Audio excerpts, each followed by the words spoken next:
सतर्क पोलीस टाइम्सच्या या भागाचे प्रायोजक आहेत Swiftie hygiene solution private limited. Swiftie, स्वच्छतेचा नवा अर्थ.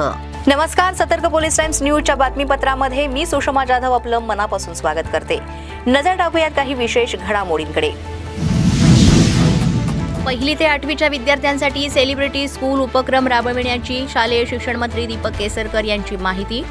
शालेय विद्यार्थ्यांच्या व्यक्तिमत्व विकासासाठी पहिली ते 8वी पर्यंतच्या विद्यार्थ्यांसाठी सेलिब्रिटी स्कूल हा अभिनव उपक्रम राबवण्यात येणार आहे. या उपक्रमाच्या माध्यमातून विद्यार्थ्यांना विविध कला क्षेत्रातील 18 नामवंतांकडून ऑनलाईन प्रशिक्षण आणि मार्गदर्शन केलं जाणार आहे. येत्या शैक्षणिक वर्षापासून या उपक्रमाची अंमलबजावणी केली जाणार असल्याची माहिती शालेय शिक्षण मंत्री दीपक केसरकर यांनी दिलेली आहे.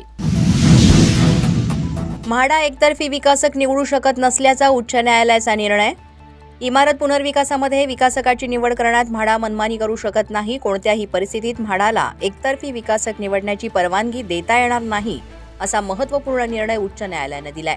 न्यायाधीश गौतम पटेल आणि न्यायाधीश कमल खाता यांच्या खंडपीठानं वांद्रेतील हाऊसिंग सोसायटीच्या प्रकरणात हा निकाल देत म्हाडाला धक्का दिलाय. तारापूर परिसरात रसायन फेकल्यामुळे शेतजमिनीसह वृक्ष जळाले. केमिकल माफियांमुळे नागरिकांमध्ये संताप. बोईसर तारापूर औद्योगिक वसाहतीमध्ये केमिकल माफियांचा पुन्हा हैदो सुरू झालाय. कारखान्यांमधून निघणारे घातक रसायन कोलवडे गावातील शेतात टाकल्याचा धक्कादायक प्रकार उघडकीस आलाय. या रसायनांमुळे बुधवारी रात्रीच्या सुमारास रसायन माफियांकडून टाकण्यात आलेल्या घातक रसायनांमुळे शेतजमीन आणि झाडं जळालेली आहेत. परिसरातील नागरिकांमध्ये यामुळे भीतीचं वातावरण निर्माण झालंय. या केमिकल माफियांवर कठोर कारवाई करावी, अन्यथा या सर्व गावातील नागरिक तीव्र आंदोलन करणार असल्याचा इशाराही देण्यात आलेला आहे. बस चालकाला मारहाण करून अधिकाऱ्यांना ओलीस ठेवल्याच्या निषेधार्थ श्रमिक सेनेचे आंदोलन. खोपटे उरण येथे बस अपघातामध्ये नवी मुंबई महानगर ट्रान्सपोर्टच्या बस चालकाला मारहाण करतानाच नंतर घटनास्थळी आलेल्या अधिकाऱ्यांना ओलीस ठेवल्याचा प्रकार घडला. या घटनेच्या निषेधार्थ श्रमिक सेनेनं शुक्रवारी काही काळ कामबंद आंदोलन करीत NMMTची सेवा बंद ठेवली. त्यामुळे तासाभरापेक्षा अधिक काळ बस सेवा ठप्प राहिल्यानं नवी मुंबईकर प्रवाशांचे हाल झाले.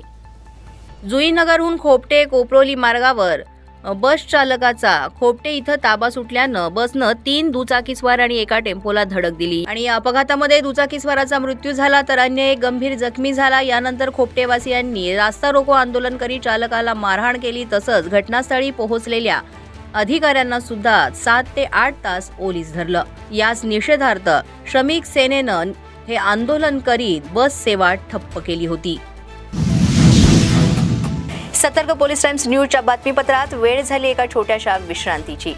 सतर्क पोलीस टाइम्सच्या या भागाचे प्रायोजक आहेत Swiftie hygiene solution private limited. Swiftie, स्वच्छतेचा नवा अर्थ. सतर्क पोलीस टाइम्स न्यूज. आता होणार डायरेक्ट जनतेशी संवाद. प्रिंट मीडियामध्ये नावलौकिक मिळवलेले सतर्क पोलीस टाइम्स आता नव्या डिजिटल न्यूज चॅनेलच्या रूपात नव्या ढंगात. आता होणार समस्यांची उकल. क्षेत्र कोणतंही असो, राजकीय, सामाजिक, शैक्षणिक, सांस्कृतिक किंवा गुन्हेगारी, त्यावर होणार डायरेक्ट चर्चा. त्यासाठी रहा आमच्या सोबत. ताज्या बातम्या आणि ताज्या घडामोडी पाहायला विसरू नका. सतर्क पोलीस टाइम्स न्यूज YouTube चॅनलवर रोज सायंकाळी 7 वाजता. सतर्क पोलीस टाइम्स न्यूज, पुलिस आणि जनतेचं व्यासपीठ. डिजिटल प्लेटफॉर्म पर लेकर आ रहे हैं रेड फ्लैग, इंफोटेनमेंट का पिटारा, जिसमें आप देखेंगे इंफॉर्मेशन और एंटरटेनमेंट से जुड़ी ढेर सारी बातें. जल्द ही आ रहा है नया YouTube channel red flag, infotainment का पिटारा. तीखे सवालों के सटीक जवाब. हम करेंगे जहां सिर्फ मुद्दों की बात. मेरी यानी जेनिफर के साथ.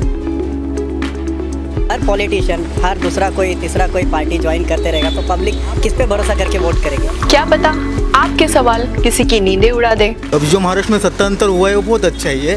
तो सरकार काम भी अच्छी कर रही है. जब अच्छा देखते हैं पब्लिक का तो बीजेपी में हो जाते हैं, जब खराब देखते हैं तो दूसरे साइड हो जाते हैं. यूथ ही अपना देश का भविष्य है. देखते रहिए मुद्दे की बात.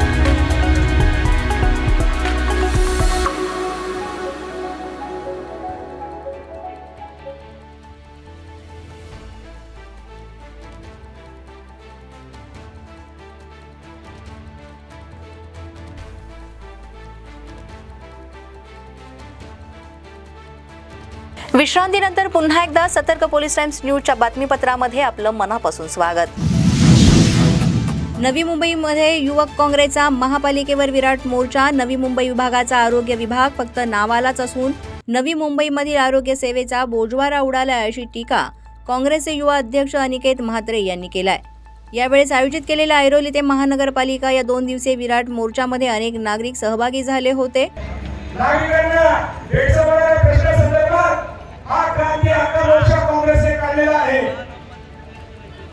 नवी मुंबईतील जनतेला माहित आहे की आरोग्याची सुविधा नवी मुंबईमध्ये आरोग्याची सुविधा नसणार आहे। नवी मुंबई महानगरपालिकेने स्वतःची जागा फोर्टिस हॉस्पिटलला नाममात्र विकून टाकलेली आहे। शुक्रवारी काँग्रेसचे विश्वजित कदम या मोर्चामध्ये सहभागी होऊन त्यांनी या मोर्चाचं नेतृत्व केलं। शेवटी हा मोर्चा महानगरपालिकेच्या द्वारापाशी आल्यावर पोलिसांनी या मोर्चाला अडवलं आणि त्यानंतर काँग्रेसच्या नवी मुंबईमधील प्रमुख नेत्यांच्या शिष्टमंडळाशी उपायुक्त सुजाता ढोले यांनी बोलणं करून पाणी विषयक, आरोग्य विषयक आणि इतर सुविधांबाबत पालिकेचं टेंडर काढताना होणाऱ्या काही चुकांविषयी योग्य ती काळजी घेतली जाईल असं आश्वासन दिलं। यावेळेस युवक काँग्रेसचे अनिकेत म्हात्रे यांनी 7 दिवसांच्या आत सर्व निर्णय घ्या आणि जनतेला न्याय द्या अशी मागणी केली आहे। यावेळी अनिकेत म्हात्रे, उपाध्यक्ष महाराष्ट्र प्रदेश युवक काँग्रेस संदेश बनसोडे, नवी मुंबई युवक काँग्रेस जिल्हा अध्यक्ष ॲडव्होकेट अनिल कौशिक, जिल्हा अध्यक्ष काँग्रेस पूनम पाटील, महिला अध्यक्ष रवींद्र सावंत, जिल्हा प्रवक्ते इंटक अध्यक्ष रमाकांत म्हात्रे, सरचिटणीस महाराष्ट्र प्रदेश, माजी महापौर मंदाकिनी म्हात्रे, माजी उपमहापौर संतोष शेट्टी, माजी नगरसेवक आनंद सिंग बंटी, प्रदेश सचिव उज्ज्वला साळवी, महिला काँग्रेस प्रदेश सरचिटणीस अनवर हवालदार, अल्पसंख्याक अध्यक्ष नासिर हुसेन, प्रदेश प्रवक्ते सुधीर पवार, अंकुश सोनवणे, जिल्हा उपाध्यक्ष माजी नगरसेवक अमित पाटील, इतर पदाधिकारी कार्यकर्ते उपस्थित होते।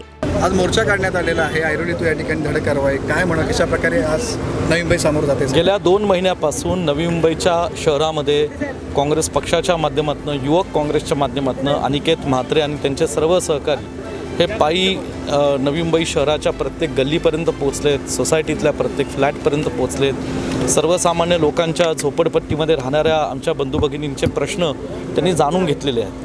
आज जे महानगरपालिकेच्या माध्यमातून हॉस्पिटल चालवले जातात तिथं डॉक्टरांची व्यवस्था नाही, अनेक आरोग्य उपचारांची व्यवस्था तिकडे नाही आहे। ज्या महानगरपालिकेतल्या शाळा आहेत तिथल्या विद्यार्थ्यांच्या बाबतीत अनेक विषय त्या ठिकाणी अडचणीचे आहेत हे त्यांना लक्षात आलेलं आहे। बाकीचे सर्वसामान्य नागरिकांचे नवी मुंबईचे प्रश्न आहेतच, मग ते रस्त्याचे असो, पिण्याच्या पाण्याच्या बाबतीतले असो, काही धोरणात्मक निर्णय हे राज्य शासनाच्या स्तरावरचे आहेत आणि राज्य शासनाने आज नवी मुंबई महानगरपालिकेला या ठिकाणी मदत करून त्या मदतीचा उपयोग हा जनतेच्या योग्य कारणासाठी झाला पाहिजे। परंतु आज महानगरपालिकेमध्ये थोडा गलथान कारभार चालला असं दिसून येतं आणि त्याच्या विरोधात आज मोठा मोर्चा हा नवी मुंबईच्या सर्वसामान्य लोकांना घेऊन आज अनिकेत म्हात्रे आणि काँग्रेस पक्षाच्या कार्यकर्त्यांनी काढला आहे। दुर्दैवी बाब अशी की आयुक्तांनी आज या ठिकाणी आज ते नाही आहेत। खरं तर मोर्चाला त्यांनी भेटायला हवं होतं, लोकांच्या भावना जाणून घ्यायला हव्या होत्या आणि येणाऱ्या काळात त्याच्यावर उपाययोजना काढायला हव्या होत्या, परंतु हे शिष्टमंडळ भेटेल। आज शांत संयमी पद्धतीने काँग्रेस पक्षाने हा मोर्चा काढला आहे। आज लोकांची परीक्षा महानगरपालिकेने पाहू नये अशी माझी महानगरपालिकेच्या सर्व पदाधिकाऱ्यांना, लोकप्रतिनिधींना विनंती राहील। एवढंच माझी अपेक्षाने प्रश्न नवी मुंबईकरांचे तातडीने सोडावे। नवी मुंबई जिल्हा युवक काँग्रेस कमिटीच्या वतीने जे आहे काल दिघ्यापासून निघालेला जो मोर्चा होता, क्रांती हक्क मोर्चा, आज या ठिकाणी बघायला आपण हजारांच्या संख्येने या ठिकाणी नवी मुंबईकर या क्रांती हक्क मोर्चासाठी उपस्थित होते। या मोर्चाला महाराष्ट्र राज्याचे माजी मंत्री डॉक्टर विश्वजित कदम साहेब, नवी मुंबई जिल्हा काँग्रेस कमिटीचे अध्यक्ष अनिल कौशिक साहेब, नवी मुंबई महानगरपालिकेचे उपमहापौर रमाकांत म्हात्रे साहेब आणि सर्व जे काँग्रेसचे पदाधिकारी आहेत, त्याचसोबत या नवी मुंबईवर प्रेम करणारे असंख्य नवी मुंबईकर जे आहेत ते मोठ्या संख्येने जे आहेत ते उपस्थित होते। आपल्याला माहिती आहे की नवी मुंबई जिल्हा युवक काँग्रेस कमिटीच्या वतीने गेल्या 2 ते 3 महिन्यापासून जे आहे शहरातील विविध भागांमध्ये जे आहे आम्ही चौकसभा घेत होतो आणि या चौकसभेच्या माध्यमातून ज्या समस्या आमच्यासमोर आल्या त्यामध्ये प्रामुख्याने आरोग्याचे विषय होते। त्या संदर्भातच जे आहे आम्ही आज या ठिकाणी अतिरिक्त आयुक्त सुजाता ढोले मॅडम यांना एक निवेदन दिलेलं आहे आणि त्यांनी आम्हाला आश्वासन दिलेले आहे की येत्या 7 दिवसात जे आहे त्याच्यावर तोडगा काढून आम्हाला लेखी स्वरूपात जे आहे त्याच्यावर तोडगा काढलेला जे आहे ते आम्हाला या ठिकाणी देणार आहे, असं आश्वासन त्यांच्या माध्यमातून आम्हाला देण्यात आलं। एकाच दिवशी तिघांना देण्यात येणार भारतरत्न. माजी पंतप्रधान PV नरसिंहराव, चौधरी चरण सिंग तसंच देशातील हरित क्रांतीचे जनक आणि ख्यातनाम कृषीतज्ञ डॉक्टर MS स्वामीनाथन यांना भारतरत्न हा देशातील सर्वोच्च नागरी पुरस्कार जाहीर करण्यात आलाय. पंतप्रधान नरेंद्र मोदी यांनी शुक्रवारी ही घोषणा केली आहे. तिघांना एकाच दिवशी भारतरत्न जाहीर होण्याची ही पहिलीच वेळ आहे. याआधी बिहारचे माजी मुख्यमंत्री कर्पूरी ठाकूर, भाजपचे ज्येष्ठ नेते लालकृष्ण अडवाणी यांना काही दिवसांपूर्वीच भारतरत्न पुरस्कार जाहीर झाला होता. 1999 मध्ये 4 मान्यवरांना भारतरत्न पुरस्कार जाहीर झाला होता. 2015 साली माजी पंतप्रधान अटल बिहारी वाजपेयी तर 2019 साली माजी राष्ट्रपती प्रणव मुखर्जी, संगीतकार भूपेन हजारिका, सामाजिक कार्यकर्ते नानाजी देशमुख यांना भारतरत्न जाहीर झाला. गोळीबारांच्या घटनेनंतर मुंबई पोलीस आता अधिक अलर्ट. उल्हासनगरमधील पोलीस ठाण्यातल्या वरिष्ठ उपनिरीक्षकाच्या केबिनमध्ये आमदाराकडून झालेला गोळीबार आणि त्यानंतर बोरिवली इथं माजी नगरसेवक अभिषेक घोसाळकर यांची गोळ्या झाडून झालेली हत्या या घटनांनंतर मुंबई पोलीस अधिक अलर्ट झाले आहेत. यापुढे अशा दुर्दैवी घटना घडू नये याची पोलीस आता विशेष काळजी घेणार आहे. त्यासाठी प्रत्येक पोलीस ठाण्यातील राजकीय वाद असणारे, शस्त्र बाळगणारे तसंच गुन्हेगारांवर करडी नजर ठेवण्याच्या सूचना वरिष्ठांकडून देण्यात आलेल्या आहेत. शहरामधील वाढत्या गोळीबारांच्या घटनांमुळे नागरिक आता धास्तावलेले आहेत. त्यामुळे मुंबई पोलीस घोसाळकर यांच्या दुर्दैवी हत्येनंतर अधिक अलर्ट मोडवर आली आहे. शहरातील प्रत्येक पोलीस ठाण्यांना वरिष्ठांकडून विशेष सूचना देण्यात आल्या आहेत. पोलीस ठाणे हद्दीत किती जणांकडे शस्त्र आहेत, त्यांच्याकडे परवाना आहे का, त्यांचं कोणाशी कुठल्याही प्रकारचा वाद भांडण आहे का, ही संपूर्ण माहिती रोजच्या रोज ठेवण्याबरोबर त्यांच्याकडून कुठलाही अनुचित प्रकार घडणार नाही याबाबत अधिकची काळजी घेण्याबाबत सांगण्यात आलंय. सतर्क पोलीस टाइम्स न्यूजच्या बातमीपत्रात आज इतकंच. आमचं बातमीपत्र तुम्हाला कसं वाटतंय हे नक्की सांगा. यासाठी आमच्या बातम्या जास्तीत जास्त लाईक करा, शेअर करा, सबस्क्राईब करा.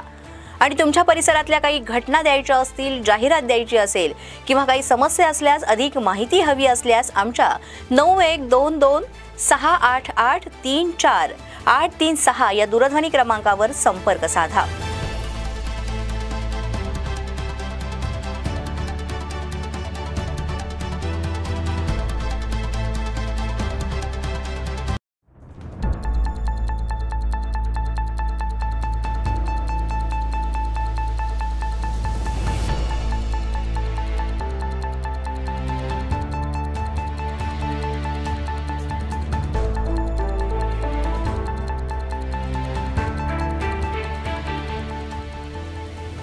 सतर्क पोलीस टाइम्सच्या या भागाचे प्रायोजक आहेत Swiftie hygiene solution private limited.